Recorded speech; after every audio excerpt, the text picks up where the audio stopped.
how did you start to look for a child care facility in our area?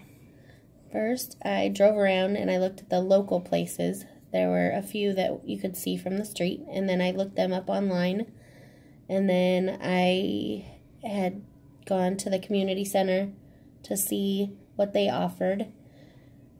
And then after the kids had done a couple of classes at the community center, I was looking for something that was every day and that I could afford. And I wound up finding by word of mouth a person who ran a daycare type school out of her house. Okay. What were the top 5 concerns you had for best care? I didn't want the kids to be just left alone and to run wild. I wanted to make sure that they were learning like letters and numbers and, basic school stuff. That was one big concern. And then 5 concerns.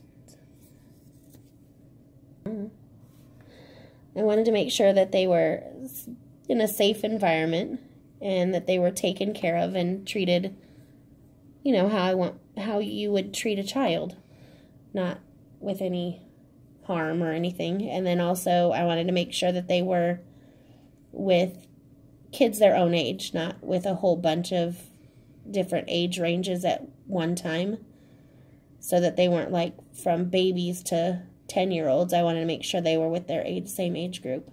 What was the ages that she did?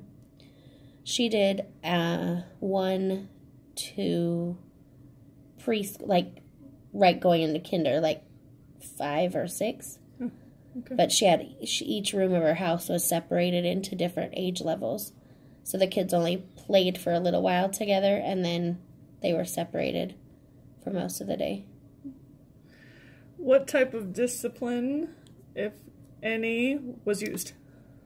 She did have a timeout chair, but for the most part, the kids were very respectful. They acted like it was school. I don't know if she had any hard children to deal with, but her biggest thing was a timeout chair. It worked. I said wouldn't like that. No. Were you allowed to drop in at any time? Mm-hmm. Yeah. Okay. And what was the teacher's qualifications?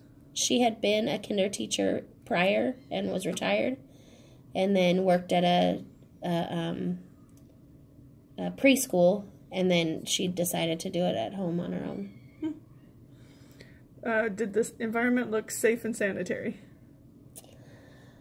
It probably could have been cleaner, but she did have extended daycare too, so she had kids that would go to the school part, which my kids did, and then she had some kids that stayed all day, so she had a lot going on, but I think it was like if you visited Grandma's house, you might not think that everything was perfectly clean, but it was clean and the kids were taken care of, and that was my concern. Okay. Does it appear that the teacher treats all the children with care and respect? Yes, very much so. She was really good to them, and they all loved her. Did you recommend people to go there? I did. Okay. A lot, actually. Very cool. Yeah, that's it. So it was a good experience? Yes, very. Yeah, she was really good to them. The kids learned a lot. They came into kindergarten knowing everything, so they were going to skip kindergarten, but, How many of your kids went there? 2 of them. 2 out of the 3. Because I didn't know about her for my oldest. Cool. All right. Thank you. You're welcome.